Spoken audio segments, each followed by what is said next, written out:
morning, good afternoon, good evening, wherever you are in the world. Thanks for tuning in. Jay here from JMC, your relationship coach here where are we? I'm trying to find what I'm looking for. Here to simplify those relationship struggles we have each and every day. Thank you very much for tuning in and just trying to get, where are we? No, that's not what I'm looking for. There we go. We want that. And I do have, we've having issues tonight with the tech just doesn't want to do what I want it to do, but that is okay. So anyway, welcome. Here we are. This is a special screening of this because we're doing it as an odd time, this episode, because of situations, trying to bring people in and so forth. So we're doing it at an odd time this week, but I'm still here. So thank you for tuning in, and I'm not alone. But first, we are going to talk about things that might be a little uncomfortable. We do talk about relationships a lot, but we're also talk about the relationships and the breakups that happen, because unfortunately for 2020, it wasn't just a year of isolation and so forth. It put a lot of people in positions where they just had to make a decision to stay or go. And a lot of them made the decision to go. So, and what I've been dealing with clients and also people around me and so forth are going through a very big transition when it comes to relationships. Relationships, I find, are having a big, really, it's like a universal change. People are forced to make decisions they don't want to make, or they've been putting off for a long time, so they've been put in positions. And there's other people that have just like pulled the pin and just gone, I can't deal with it anymore. So, which is kind of similar to the same thing, but it isn't, if you know what I mean. If you've been through it, you'll know exactly what I mean.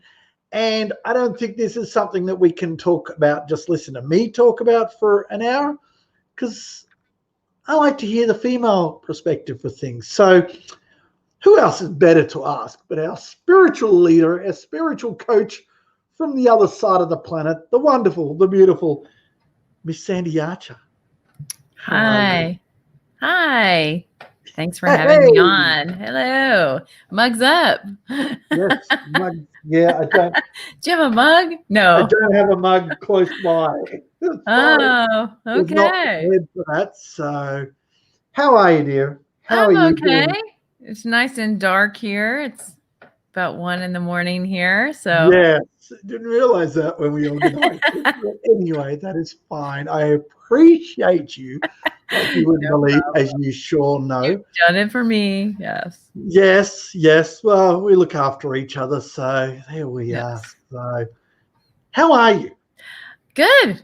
Doing well. It's January. We're off and running. It's almost February, actually. One more week. So we're just rolling through 2021. Come on, let's go. Yes.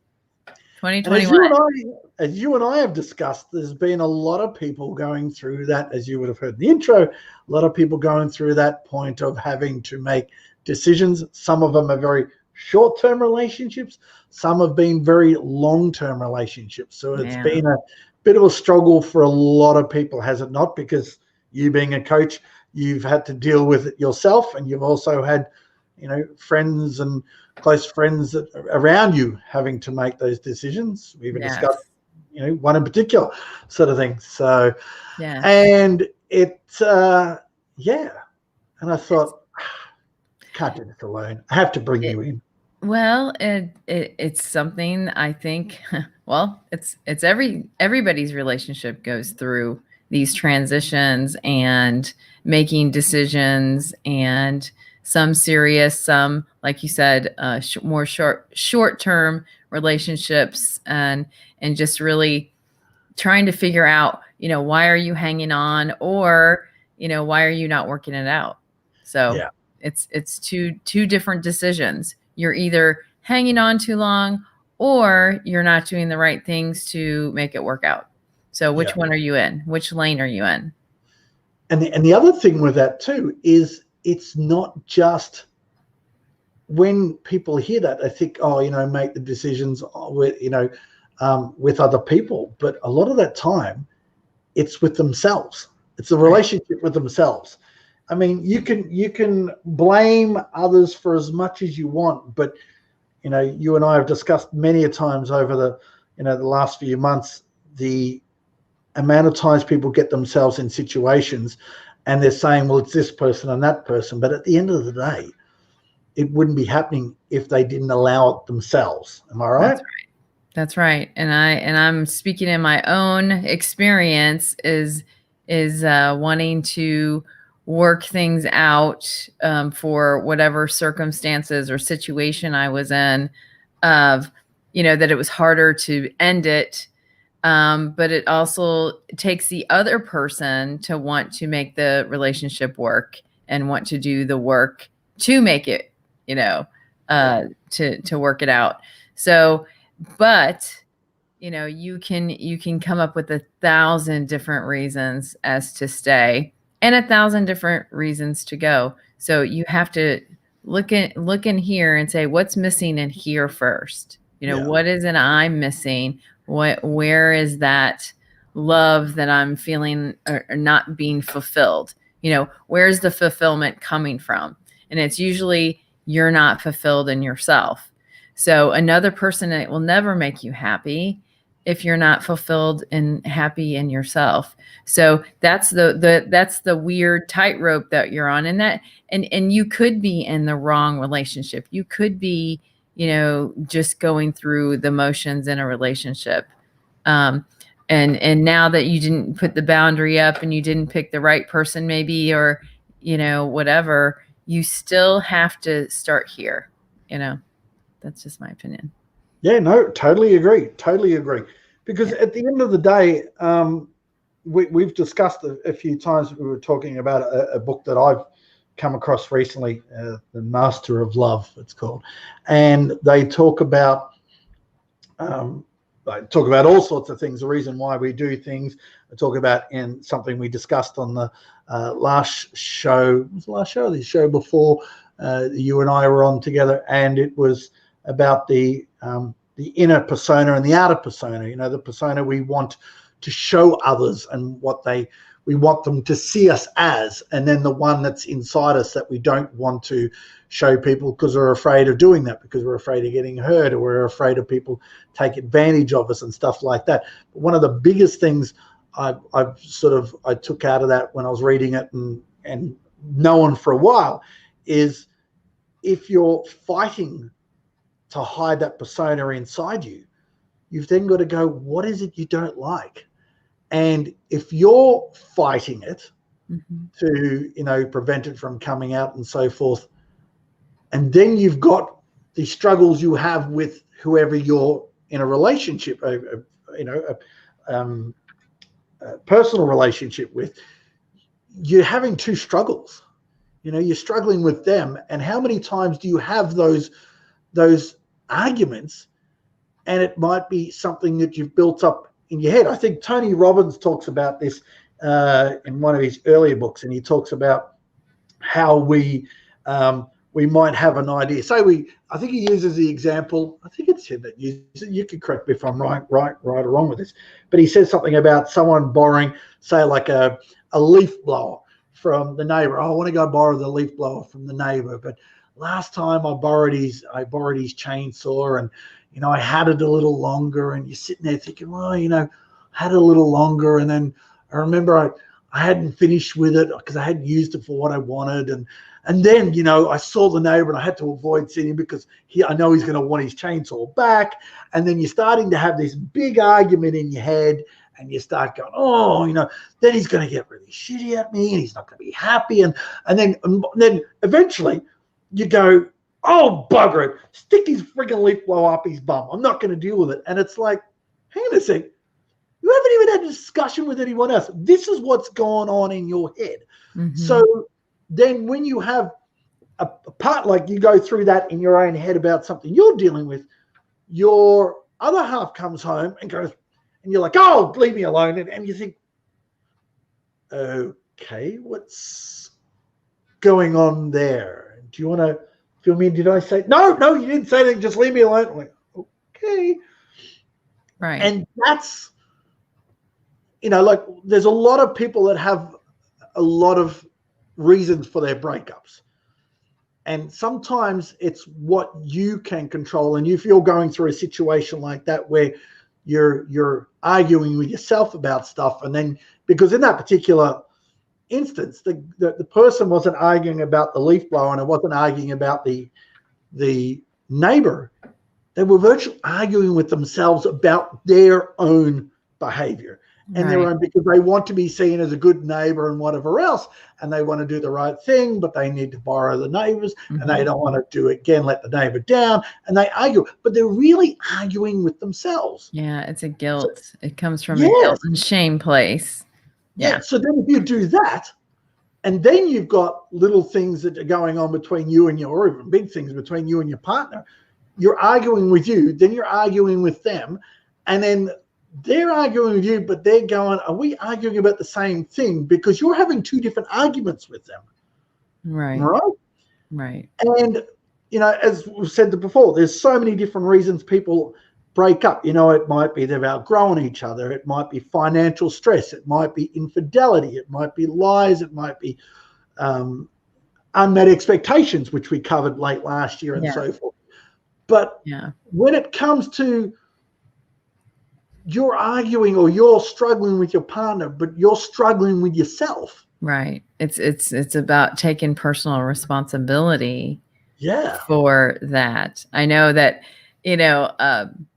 I'm not very popular sometimes when I chime in on that, you have not put the right boundary up in the beginning of the relationship. So therefore now that you're in this situation, if there were addiction issues, sex addiction, alcohol, drugs, anything like that, probably something you saw in the beginning, but you didn't put a boundary on that and you didn't put a consequence on that. So now you're kind of stuck with that, and now you're in it and you want that person to change, but that's not the person that you got in the relationship with. And that person and the other person in that relationship, it's up to them to change themselves. You cannot change them. You cannot push them to do that. So with you not putting the correct boundary and the right set of, I allow this, I won't allow that. Since you didn't do that, now you're down the road and now you're going, okay, now how can I change the other person? Well, guess what? You can't. Yeah. And that leads to the big thing we were talking about that we wanted to discuss tonight, which is what I've cordially named the Renovators Delight. And the reason why I named it that is because I've seen so many times over the years where somebody's wanting someone and they find someone and love him and everything. And you talked about, setting those boundaries and you haven't set them at the start. And there's all those little things, niggling things that are annoying you. And sometimes people find that, oh, that's a little cute. He does this little thing when he's eating, or she does this little thing when she's sleeping. But there's those things. And then there's other things that you try to, it's like you put the love blinkers on. Oh, yeah. You're like, oh, it's okay.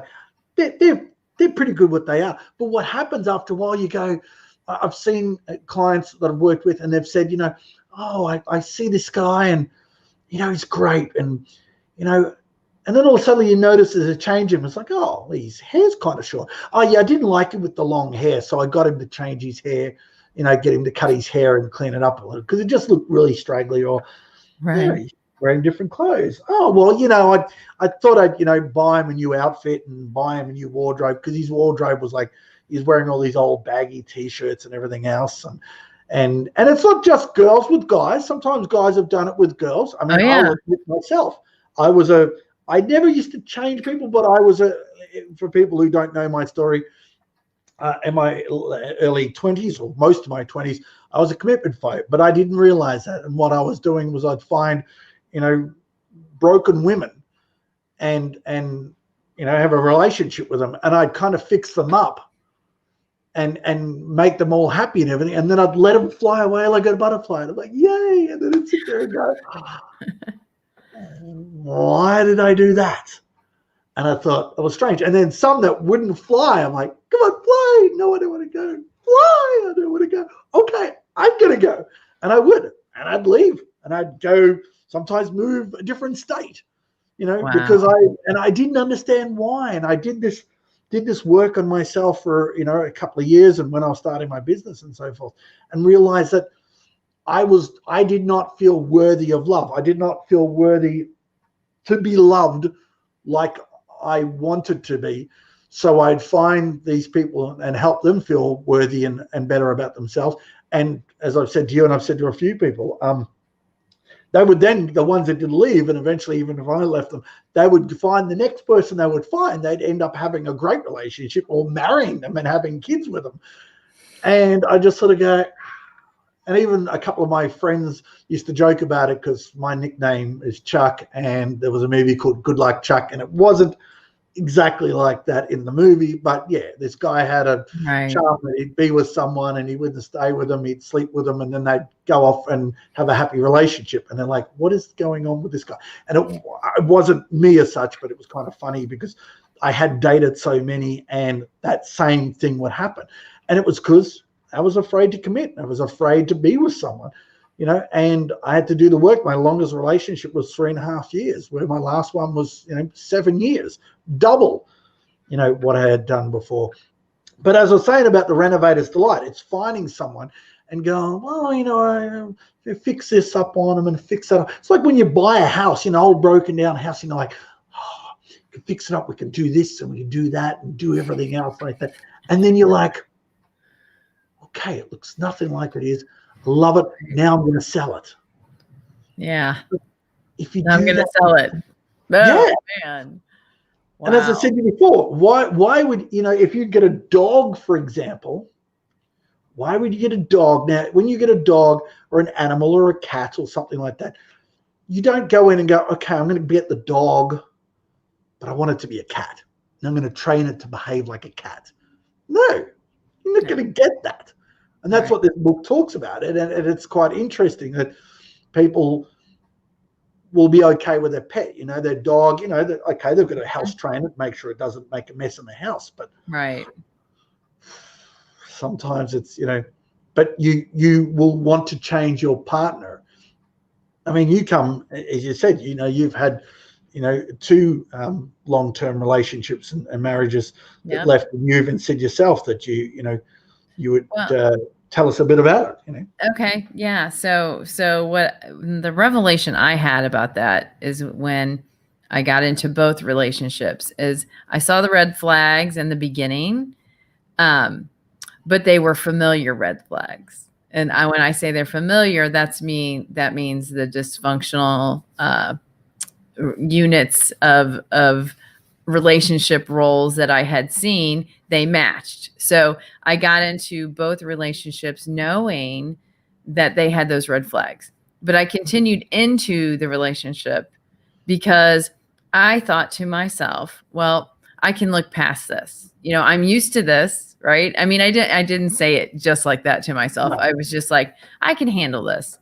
One was an alcoholic. The other one had more issues than that. But when you said you saw your red flags, you said you were familiar red flags. Familiar because of? I actually went to an AA meeting with the person before I married them. Like I actually went to that meeting with them and saw them laugh about, how that they were going to break the rules of that. So it wasn't like I went in blinded, like we were talking about earlier. I didn't have, I knew what I was getting into, but it felt comfortable. So I was reliving my parents' relationship. So to me, that felt comfortable. So what I thought to myself, it was very familiar. So I had 2 relationships back to back, reliving both different parents' dysfunctions. And so, you tend to do that. You're gonna, that's the expectation that's set for you. Like you expect that now. Like that felt easy to me. I could handle that because I expected it. And so when I went in and thought, well, maybe he'll change, maybe he'll love me enough to change. Maybe he'll do this, maybe he'll do that. And I thought, and if he does, then I have victory. And the victory is that now, these things have changed and our relationship's going to be great. And for some reason in my own head, I thought, if I heal this relationship, it's going to heal the relationships before me, the role models that I had. Somehow I projected that back into, well, then that will make the whole world great. Like then the world will be happy, because now I've figured it out. I figured out how to fix this, because it was a piece that was kind of broken in me at that point. I'm just reliving that projection of relationships. So does that make sense? Yes, yeah, totally. Yeah. Totally makes sense. So you're telling a story that a lot of people don't realize they're doing until way later in life. Yeah. I mean, some people still don't realize it, or I think they realize it sometimes, but never want to admit it, especially if it's a woman, because you then think you're a failure because how did you not spot it earlier? And right. But I've called myself a dummy a lot. Exactly. I say I'm just a dummy. And then know it until you know it, right? Yeah. And then I look in the mirror and go, oh my gosh, that point where people say they don't want to be like their mothers. Well, there's some reasons sometimes they don't want to be like their mothers, meaning they didn't want to relive their mother's relationships. Yeah. So unfortunately, when we look in the mirror sometimes and we go, oh my gosh, I'm like my mother.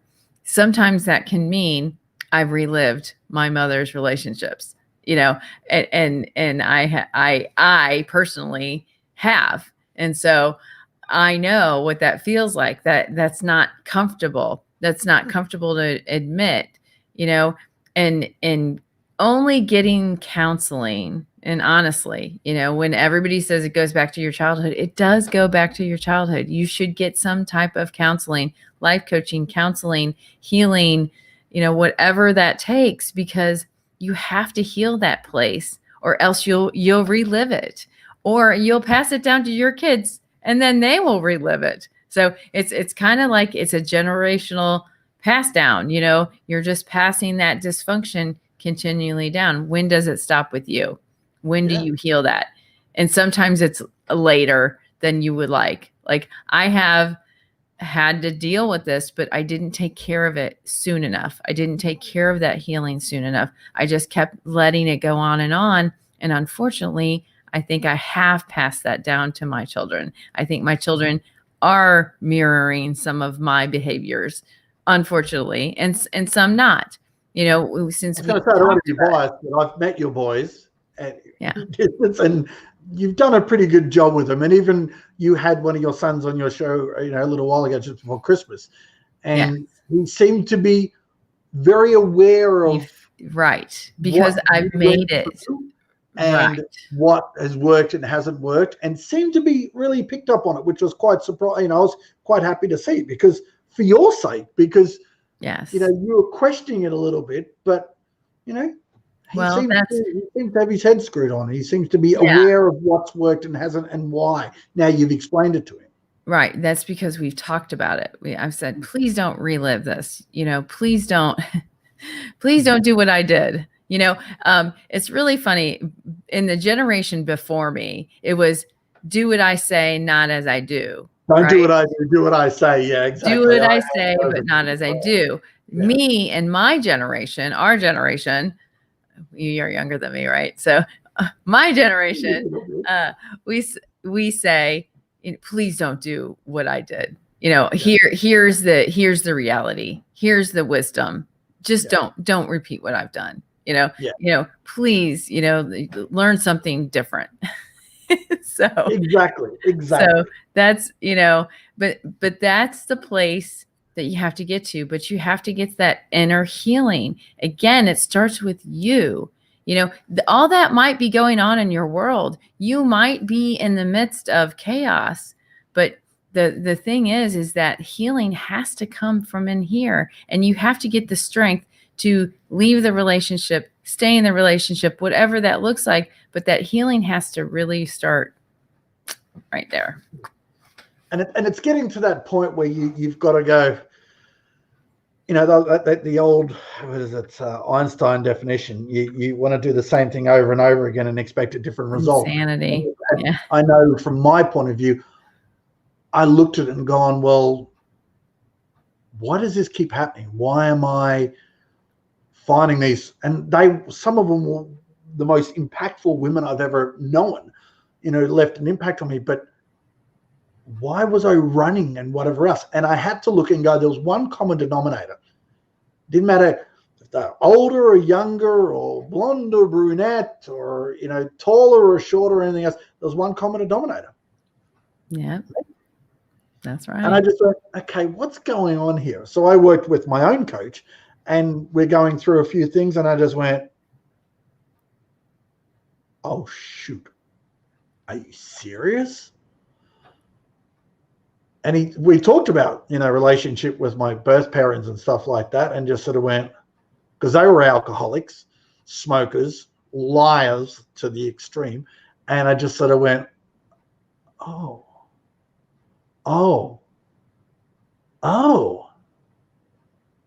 that makes more sense. And then when we went through a questioning style, I was just like, well, no. That's sort of like, and it felt really awkward. It felt really uncomfortable. But when you look at it and you go through that process, yeah, as you said, it does come from, as you said, you had 2 long relationships, marriages where they were very familiar, and it was because of what was happening in your childhood. Now, if people are watching right now, if you're not going to do it for yourself and you've got kids, do it for them. And one of the things I remember you and I discussed a little while ago was, and when you said it, I went, oh, it was like an aha moment, but not an aha moment that I didn't know. It was an aha moment that I heard so much, but I hadn't connected, which was mums, especially if you're a mother out there watching, you do whatever you do in a maternal sense to protect your kids. So there were a lot of times, and you said this to me, there were a lot of times your kids couldn't work out why. They kind of knew. And even, I've had ex-partners and friends and stuff that have been in long relationships, devastating relationships, but they stayed because of their children. And the children couldn't work out why. Like, Mum, why are you doing this? And it's years later they've come to you. I think your boys come to you and sort of said, Mum, why? And you went, well, because this was happening, that. Why didn't you tell us? And they were kind of, I think you said they were a little bit jaded, might have been a little bit angry. Why didn't you tell them earlier? They were angry. Mm-hmm. And as you said, it was because, why? Why didn't I tell them? Because you don't share that personal relationship between you and your partner with your children. That's too adult for them. That wasn't it wasn't for them to work out. And they're boys. So guess what they were going to do? They're going to want to protect me, and they were going to want to fight it, like they were at those ages where I knew that they were going to want to do something about it. And they can't. They're children. They don't have a mature head yet. They didn't have enough information to work that out. So, it just kind of, that's why I didn't tell them, I'm their mother. I'm supposed to be, they're supposed to learn things from me. I'm not supposed to tell them those personal things about me and my partner's relationship, like our personal details, even though they knew, but it just wasn't appropriate because I didn't want to burden them. They didn't need to be burdened with an adult situation. Yeah. I needed to handle the adult situation. They are children. Even though they were teenagers, maybe older teenagers, they still did not have enough maturity to handle that. And I didn't want them to repeat it. I didn't want them to say, oh, well, Mom, which they know now, they knew Mom obviously didn't put good boundaries in the beginning of the relationship. Mom obviously was reliving out something that she hadn't healed yet. And so they know now their mother did need some healing, but I'm hoping that the role model that I'm setting now, resetting is I got help for it. Yeah. I did something about it and I got out of the relationship. So, yeah. And that's exactly right. It's that maternal thing to protect your children, to do the best you can for them and do the right thing for them. And you said this, I think earlier today or yesterday, we were discussing that it's a struggle as a parent. You're like, do I or don't I? Do I tell them? Am I doing the right thing? Am I not doing the right thing? You never know because there's no manual. They say that the manual of your life for each person is written between the ages of 0 and 7. But when you go to school, you do history, you do math, you do English, you do science, you do all the other subjects. There's no raise a child class. There's no finance class. The fundamentals of life are not taught in school. So, right. And you could only learn from either what your own parents did or didn't do. Right. Also, or what you see others do, family, friends, and members, or advice from close friends and family. But even then, you're never going to be 100% right, and and I will say exactly, you'll never be 100% wrong. So, and I just want to, and I think we did this. I did this with you ages ago, and I do this with a lot of female clients. Think of if you're ever looking at your boys and thinking if you've done a good job or not and whatever, and what part. I want you to take this little exercise. Think of, and I want you to be honest. Do not downplay it. I know how you girls work. You do downplay a lot of things, but I want you to think about if out of 100%, how much percentage were your kids spent with you to how much time they were spent with their dads. Now, I'm not saying to do this because it's a criticism of the father, working a lot and the mother spending more time. But I want you to think about the percentage. And usually, have a think. You think about it in your head. I already know. Yeah. Now, between 100%, you're saying they spent 70% with you and 30% with the dad, or 80% and 80 or whatever. 80 me. And I'll tell you now, you say that, and most women, they'll go to give me an answer first. I'll go, no, think about it. Think about it logically. And this is not a bagging of as I said, not a bagging of any parent, because yes, there usually is one dominant parent that's out working, bringing money in for the other one. Sometimes it's both. But most mums, I've never had a mum, when I've got them to honestly answer, have said anything under 70% they've been with them. So when you look at your kids and you go, I hope I've done all right, and that 70+%, and I'm going to say that because I've never had a woman say less than 70%, but 70% or more, whatever that figure was in your head, is pretty much how much those boys or girls or children of yours are of you. So you say 80%. You look at your boys, they might have traits of their dad that stand out and so forth, but they spent 80% of their time with you. So, roughly 10% either way of that score is of who they are and their knowledge and their behavior and their personality, because that's how much time they spent with you, and that's all the stuff to absorb. So don't beat yourself up about that, for starters. And two, give yourself a pat on the back for doing that, because you've made decisions. You've stayed for whatever reason. As you said before, you might not have set the right boundaries or Right. Rules and that you wanted, and it took you years later to realize that it's not working and whatever else, or it might have realized early, but you did it for whatever reason. But you can't beat yourself up. There was never a right or wrong at the time. People can look at it from the outside and go, well, Sandy, you should have not got into that second relationship like that, or you shouldn't have done this and you shouldn't have done that. But at the end of the day, you don't know when you're in it. When you're in it, you got your blinders on. You're just trying to do what you do. The brain works. The brain it's in this book that I've got up here, The Brain That Changed Itself. They say that the brain was not created to think correctly. It was created to think quickly. And so it's like back in the caveman days, you might be walking around, collecting food and scrummage and stuff, and all of a sudden a lion jumps out. You don't sit there and think, a lion is about 25 feet from me, but that tree's about 35 feet. Can I outrun that lion and make it up that tree? Can I run back to the cave? Maybe I could jump into the water and swim across the river. And the river, you don't. The first thing you think of is run. Yeah. And that's what you do. And that's why the right. When you're a mum, you're dealing with your emotions. You're dealing with what's going on between you and your other half. You're dealing with that, as well as trying to be a good mum and look out for the kids and not let them, be absorbed in all the negativity that may be going on, which is not an easy thing to do.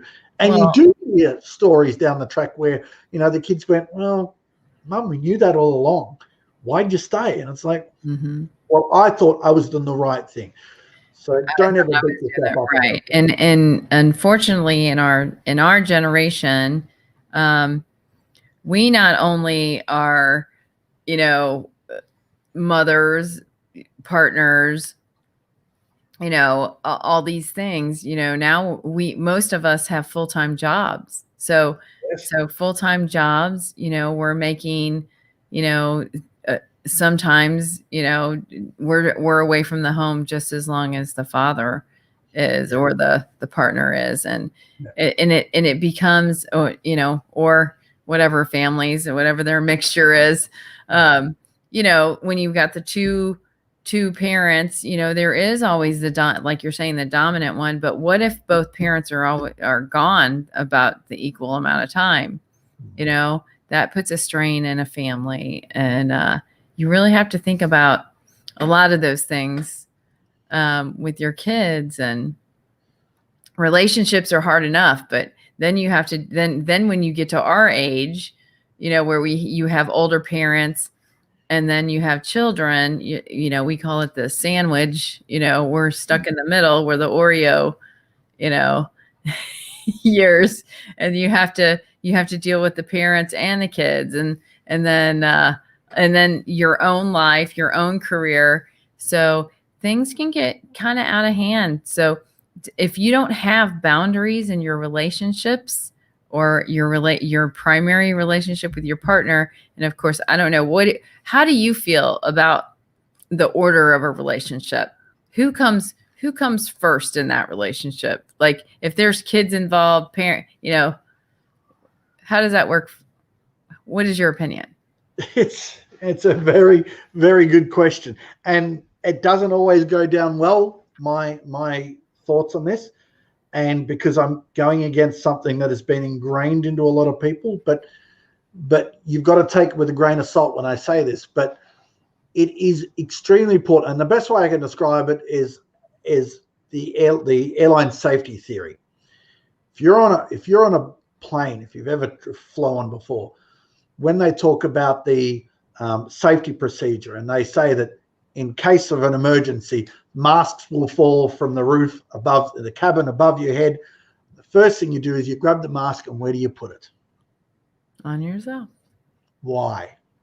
Because you need to have oxygen to be able to help the person next to you, or the child, or the parent, whatever, the elderly person, whatever. Mm-hmm. And the problem is, if you put too much effort into looking after your partner, looking after your kids more than yourself, you're going to, and it's sad that, and a lot of women will say this, that they regret they didn't do more for themselves. I don't want you guys to live with regret. That's the truth. And I know, and it's an innate struggle, because your maternal process is to put I believe that's ingrained. That's in our nature. Yes. Yeah. So you're fighting against that, but you need to also put a lot of effort into looking after you, because, okay, if you want to go play with your kids and you've had at least a semi-good night's worth of sleep, and you're putting good food into your body and you got a little bit more energy, you're going to enjoy playing with them more, and you're not going to be tired or cranky or snappy or everything else. Right. And you do that. So you do need, times, even if it's like a couple of times a week, you go to the gym, or you go to a yoga class, or you go to catch up with girlfriends, or, if you've got your partner with you, look after the kids. Well, I go and have a girls' night out, or I go stay at a friend's house and have a few drinks and get an Uber home. But you must do that for yourself, because what happens is, when I look at down the track, when couples come apart and they've been together for 20 years or 30 years or 20 or 15, and I say to them, did you look at your partner and go, you know what, I want to have 3 kids, I want to be working myself into the ground, I want to have this overpriced house, this overpriced car, be miserable, and look across at my other half and go, I'm not even attracted to you, let alone know who the hell is in the bed with me. And even then, I don't see them. I've seen some that, they go to bed at different times, or they sleep in different rooms. And it's like, was that your plan all along? And not one person has said, yeah, that was my plan. If that's not your plan, you need to then go, you still need to be you. Because when I see that a lot of relationships separate, the biggest struggle I deal with when I'm working with them is they don't even know who they are anymore. They don't know who Sandy Archer is. They know who Sandy Archer is as the mom, or as the wife of Mr. Archer, or Mr. Smith, or whatever else. That it takes a while, and you'll see some, when they separate after a long, they'll either fall into a funk and let themselves go, and they'll put on weight, and they'll be depressed and unhappy and everything else, because they don't know where to go or what to do. Or they do the opposite, and they change their whole look. They cut their hair short or let it grow long, and they put different colors in their hair, and they go and do rebellious things. They might go on, have a year or so of, random dates here and there, or they might go to meet different people, or go sightseeing, or travel stuff. And or get plastic surgery. Yes. I've had several girlfriends, say, hey, I'm going to get an augmentation or something. And you're like, why do you want to do that? And it's because they're trying to fix something on the outside that they should be fixing on the inside. So there's a lot that you see that, they, as you said, they'll go and get breast implants, or they'll go and get a tattoo because their ex didn't like tattoos, and it's a big pun language to their ex for not like a tattoo. So they went and got that done, or they might get butt implants, or they get whatever. But it's butt implants. Yes, calf implants I've even heard. Implants in the calves to make their legs look sexy as they walk along the beach. But look, there's nothing wrong with that. But what you've got to say, some is that making them feel better and stuff. But at the end of the day, you've got to work, as you said, perfectly in your work. You've got to work on the internal. You've got to work on you. You can look at the outside and go, hey, I am a sexy looking, what sort of thing, hair's looking good or whatever. And this is the same with the guys. You might work out at the gym and stuff. But at the end of the day, don't go too extreme, because, as you said, you've got to have, you talk about work-life balance, people talk about, you've also got to work on the balance between your outer persona and your inner persona. Why is it that like men and women in their 60s, 70s, and 80s, they say whatever they feel, they wear whatever they want, they're traveling around, they're doing whatever, and everyone's like, God, grandma and grandpa, they're so wild, man. They're traveling, they're going bowling, they're on a cruise. How come their life is so good? You know why? Because they've got to a point where they've just gone to the world and gone, I don't care. The distance between the inner persona and the outer persona has just now become one. They've finally got rid of all the layers of coverage that they've wanted, for so long, people to look at them as, and just gone, you know what? No. Yeah. Can I I'm going to add be, something to that though? I yeah, have to admit that when I finally took care of in here and really, and good, because you can't became take names across the front there, uh, but yes. I really became, who I knew I was supposed to be. Yeah. It's interesting how that outer persona or that our outer image actually changed. Like I Yeah. can see a actual difference between what I looked like before I had peace in here than I did, on the outside. Um, there was a definite change. Now, it does affect it, so working on the inside is definitely going to show on the outside. So it gives you more motivation, it gives you more confidence, it you know makes you go for things that you never thought you could. um I never wanted to be a runner. I hate running. And after I kind of, fulfilled in here, it was interesting. One day I was walking and the next thing I was running. And I was like, I'm not a runner. That's not who I am. And I was like, well, I could be. Maybe I am a runner now. I don't know, because I'm recreating myself, because I'm recreating the healthy self. I had such an unhealthy view of myself that when I healed that view of myself, I was able to do things I never thought that I would ever do. I was able to open my mind up and say, maybe I am a runner. Maybe I am a cyclist. Maybe I do want to go kayak. Maybe I want to do all these outdoory things that I wasn't doing before.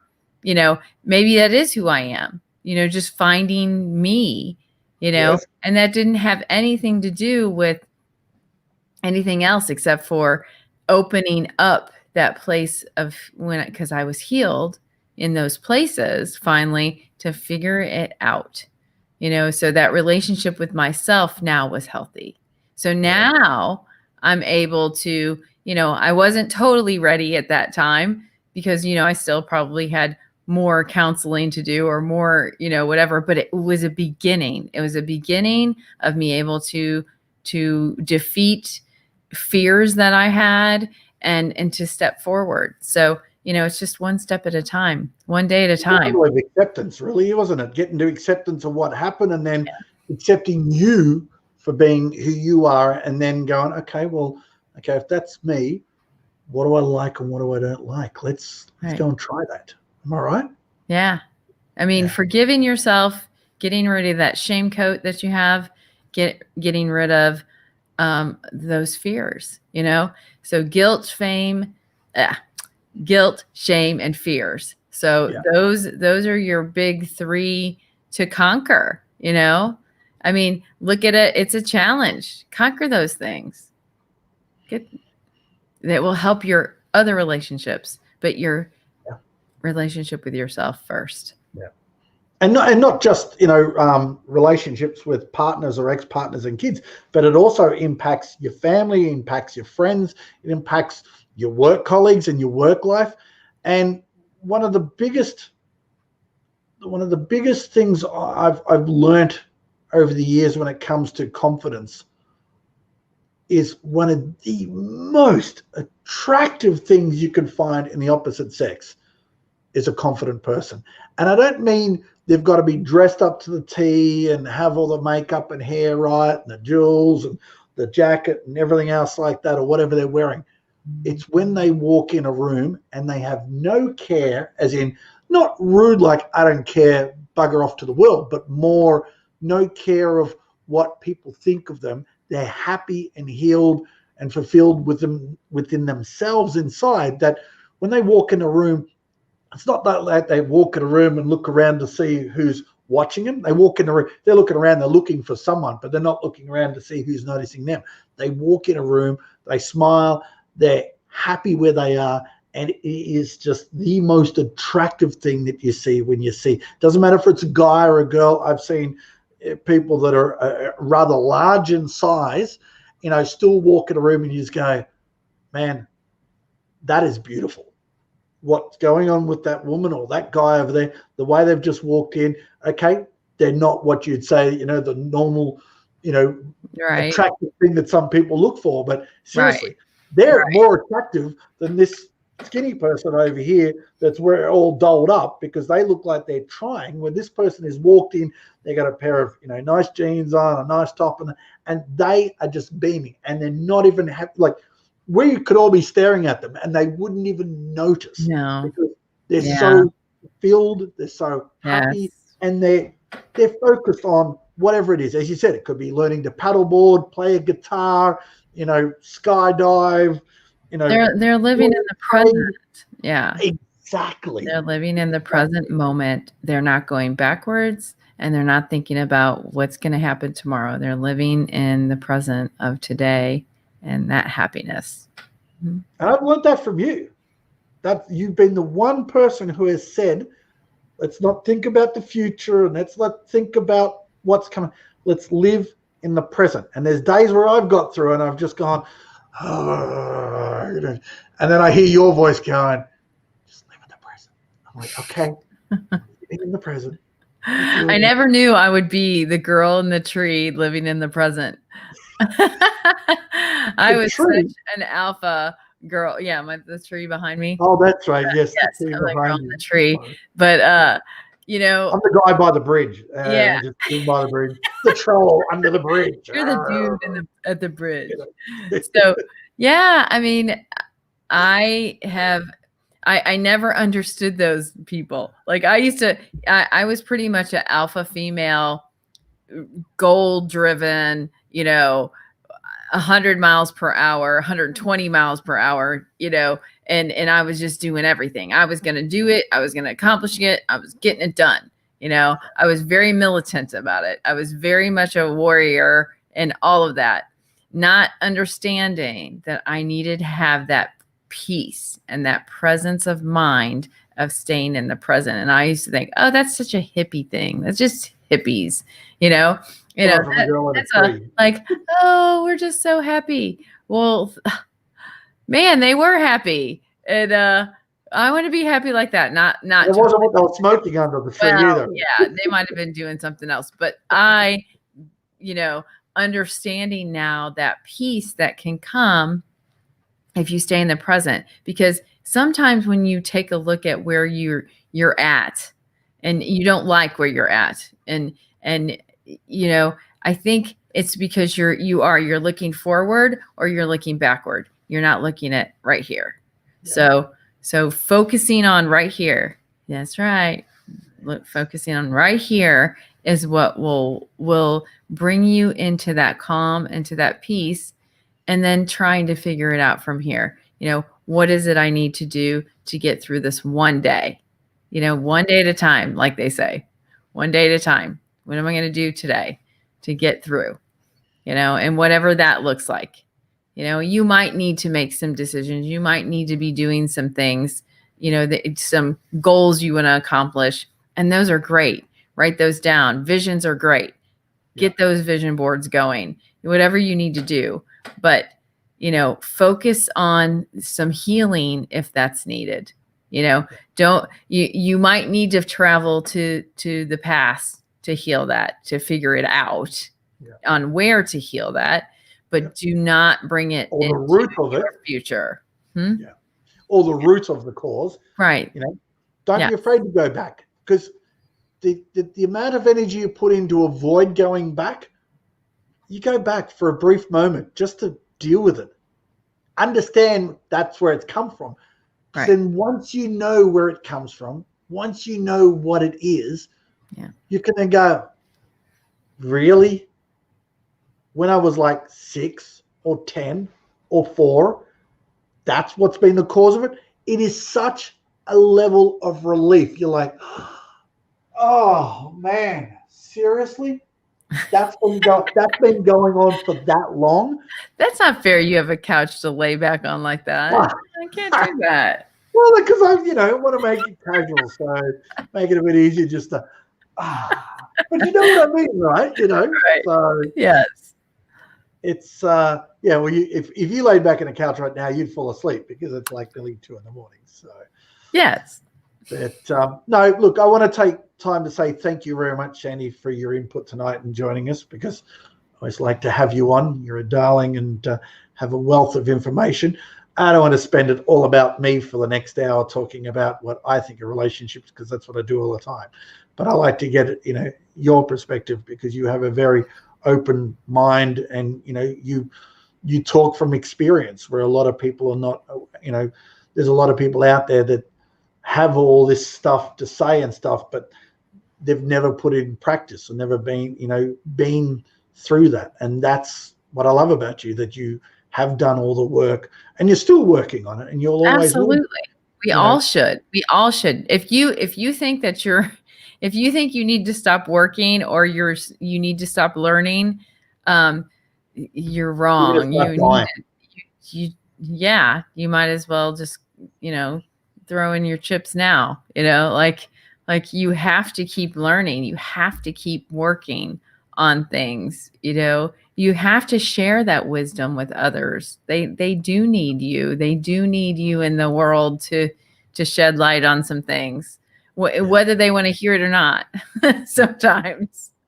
And don't be afraid to hear. Don't be expecting to hear things you're not going to like. But once you've heard them, and that you've heard them in a way, like as a coach myself, and you do this the same with you, we have to challenge people's beliefs and values.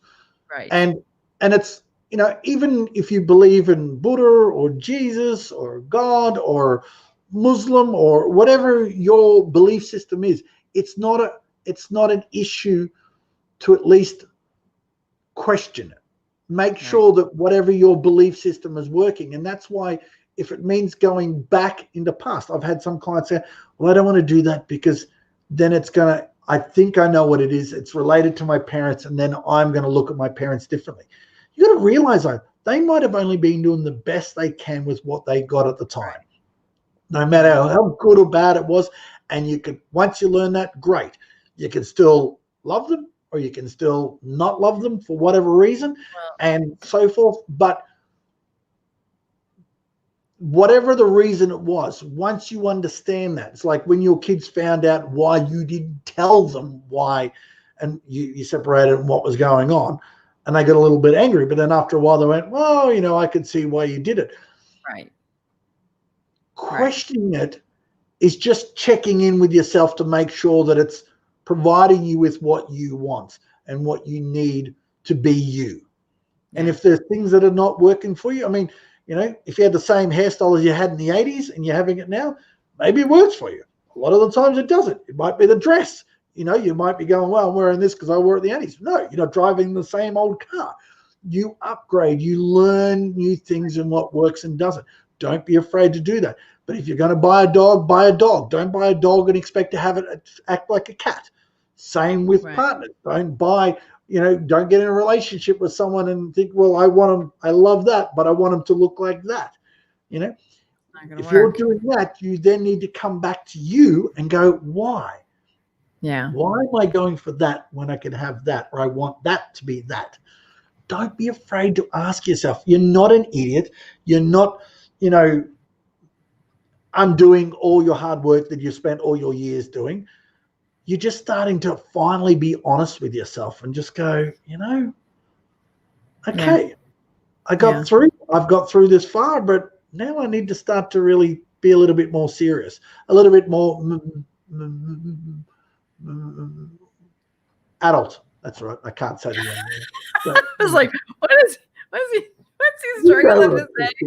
Adult. Oh, that's right. Adult. Yeah. Mature. Yeah, that way. Well, something that you said, definitely you have to check in. You have to check in with where you're at. Yes, you might be in a relationship that you need to break up with, or you need to work on, and that takes two people. It isn't just you in that relationship. There are two. So at least. Yeah. Hopefully, well, sometimes there's more than two. That could be a problem. It could be, yes. Unfortunately, that's a tagline I used to say. Yeah. And people say, why? And I'd say, well, because I didn't like their girlfriends. But anyway. Yes. So I'm in love with it's them, okay. but I'm not in love with their girlfriend as well. Yeah. It's just, I very didn't like them very much. So you have to understand why you allow things in a relationship. And if you have to reevaluate those boundaries and reevaluate where you need to start, you can at any time. It is up to you. You have the power to do it. It is in your control. You can control that piece. Even though you've been in a relationship for a long time, you can reset that. You can sit down and have a strong conversation about resetting the boundaries, or you go to a counselor to get ideas on how to have that conversation, but recognizing that not only are you not addressing things is hurting you, it's hurting the other person too, because you're not really being truthful with them. And I can think of I have more than two people that I know of right now in relationships that are struggling with that right now, is having, how do you reset the boundaries? I mean, what do you say, Jay? How do you reset a boundary that you kind of, maybe it was an open boundary, there was no boundary, but now you're going to make a boundary? So do you have any idea, any tip to start that process, or what? Got to talk, got to communicate it. I know it's hard to think, well, we've been together this amount of time and I now want this, because sometimes some boundaries you didn't even know you needed, but now you know you need them. You got to sit down and go, you know what? Sometimes even like at the end of a year, we usually sort of say, sit down and evaluate what you've achieved last year, and then what's worked for you and what hasn't worked for you moving into the new year. Sometimes you've got to check in, and this is what I do. A relationship coach is like a fitness trainer at a gym. You start to put on a couple of kilos and you think, well, I need to just go and fine tune it. You're not going to go to a gym when you're 150 pounds overweight and go, man, I was only like 100 pounds a month ago, and now I'm 150 over, so I'm 250 pounds. Can you help me? You don't leave it till that point. The idea is to fine tune. And as a coach, that's what a relationship coach is about. But unfortunately, it now is more about trying to save something that sometimes is delaying and inevitable. And it's at that point beyond, but getting to a point of understanding and getting you on the same page and understanding of each other and where you are, so you can move forward or make a decision to go elsewhere. But when you're setting boundaries, you've still got to have that conversation. You're going to go, it doesn't have to be, we need to talk, because, the other side's going to go, I hear, Jimmy's going to go play golf. I've got to go. Or Lisa's here. Go see a movie. No. What if you say, can we have a discussion? We can have a discussion. It's still a little scary. Does that one sound scary? I'm just asking. Yeah. For a friend. Do it in a casual, like you might be sitting on the couch and just get into the conversation. You don't even have to go, okay, we need to talk about something, because then the other person's going to go, I'm melting. Well, no. That means you're serious. Exactly. In my mind, when you say that means you're serious. It is. So you can approach it that way, but you'll know what is the best approach for you. I can't tell you, because I don't know you, and I don't personally, and I don't know the person you're going to have that with. Sometimes you do need to sit down and go, we need to talk, and they will take you seriously. Sometimes you need to do it when you're driving along and you're in the car and you're just having a casual conversation, and then you go, look, I just want to discuss something with you, because you're in the car, you're busy, or you might be exercising together, you might be going for a walk together, or you might be doing something together where you can have that conversation and have that. But it has to happen. Yeah. Don't avoid it, and don't go, well, we've been together 10 years. It's a bit silly bringing them in. No. Yeah. Can you say, If here's you the find deal? that you're eating something that's going to give you cancer, are you going to go, well, it's a bit late because I've started eating it? If you think you can stop it and you can reverse it and you can do something about it by changing your decisions, are you not going to do it? Fine. If you're putting yourself in a position where it might be ruining your work chances or your chances of, spending time with your kids or spending it with that loved one, and you're realizing you're doing things to prevent that, aren't you going to go, well, you're not going to go, well, I haven't done it for 10 years. Why start now? Do it. Because otherwise you are going to die with regret. You're going to leave this planet with regret. Do you want to do that? Why not put the ego aside and go, well, okay, yeah, it was getting to a point where I was losing them and I had to take a good hard look at myself in the mirror and go, you know what? I don't want to lose him, or I don't want to lose her. Yeah. We've been through a lot. What can we do to make this work? Now, look, there are times where it doesn't matter what you do. It's not It's salvageable. over. Right. You've knocked that vase over. You've glued that sucker together with so much super glue. You can see all the cracks and everything else, and all the dust is building up, and it's never going to be the same. And sometimes you've got to live with that. Sometimes you can repaint it, and it looks great. But at the end of the day, you've still got to have the conversation. Don't avoid it, because that is what has happened in 2020. We talk about COVID. COVID was nothing on 2020 to what it did to relationships, to the point now people in relationships right now, this day, this week, this month, are already approaching relationships so much different than they've ever done before. It's now more about quality over quantity. It's now about what they want to do for themselves. People are now starting to go, no more. I need to do this for me. I'm not doing it for him or her or anything else. I've got to do it for me, which is fantastic, as long as they do the right things for themselves. So when they move forward, they are doing the right things for themselves and their happiness for them, and anyone else is an added bonus. But if you don't have the conversation, if you don't bring it up, if you don't say, we need to have a conversation, I need to discuss something with you or whatever else, you're going to get to a point where you're going to go through another year of regret and another year of regret and another year of regret. And then 10 years later, it's like, I've had people that have been together 23, 25 years. And I go, how long have you been unhappy? 13 of those 23. Right.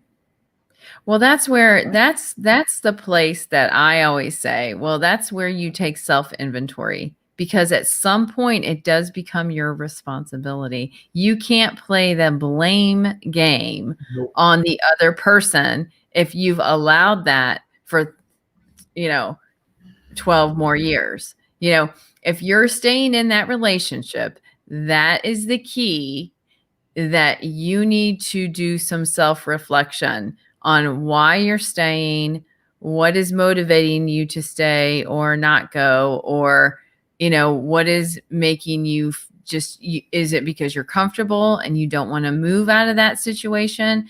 Is it you don't even want to work on it? So sometimes as you're pointing outwards, sometimes you need to be pointing here first. And that's when I say we need to heal and here first, so that we can even gauge where we're at out there with the other. Because your relationship might be salvageable if you work on you and you find that inner peace in you, and you're not looking for happiness from the other person. You go, oh, I could have gotten happiness from myself, and now I'm able to see that this person does want to make me happy. This person does want to meet me halfway, and I just haven't been seeing it because of me wanting them to make me happy. So just checking in with that and making sure, instead of blaming and pointing fingers outwards, that you point one in there. Well, here we go. So, hey, Google, what's the definition of responsibility?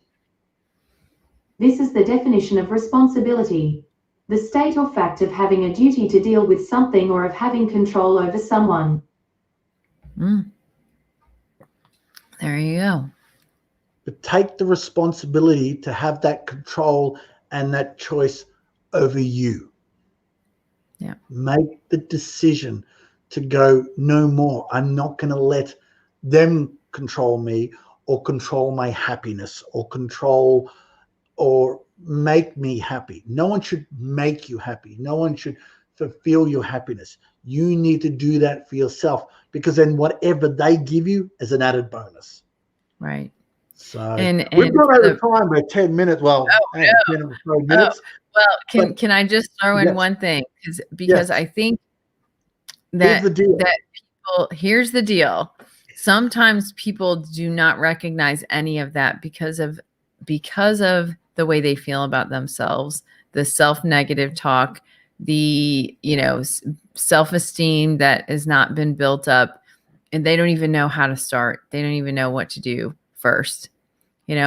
All I can say is, to tackle the little things at first, be in the present, and then try to get some counseling, try to get some coaching, really reach out to someone, to talk about it.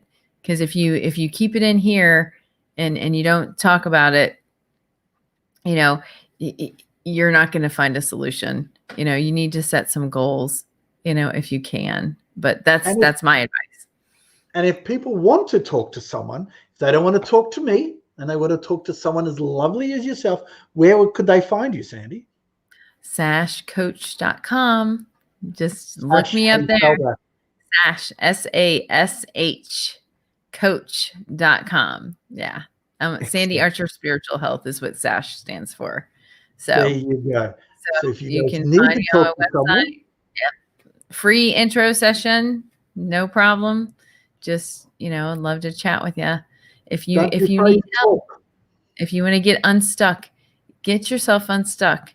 If you don't even know what to do, just, make that first step of healing, that first step of counseling or coaching, whatever you need to do. Just take that one step. Just one call, one message, email, or reach out to me, which you can find at, get you there, jasonmair.com, or you can find me on the socials, Facebook, YouTube, Instagram, and Twitter. If you're watching on YouTube, please hit the subscribe button or even like. And if you liked this video, please share it. Yeah, share it. And I heard TikTok too. Oh, apparently TikTok as well. I don't know who me? Somebody might be on TikTok. Might want to look. Maybe. But anyway, thank you very much to Sandy. Thank you for joining us tonight and being a part of the conversation. As always, it's always a great time to have you on, because you have a wealth of knowledge and you do remarkable things with your clients, your peeps, your girls, your boys, everyone. Yeah. But I love having you on. Love you. Look at you. How could you not love this girl? Seriously, remarkable. But especially seeing it's 10 past 2 in the morning, she looks that good. I mean, seriously, at 10 past 2 in the morning, I certainly wish I'd look even half as decent as that. But anyway, thank you very much for watching, you guys and girls out there. If you're watching the replay, obviously you will be, because this has been hidden away. But put the comments, any questions you have in regards to it, we will jump on and answer those questions for you.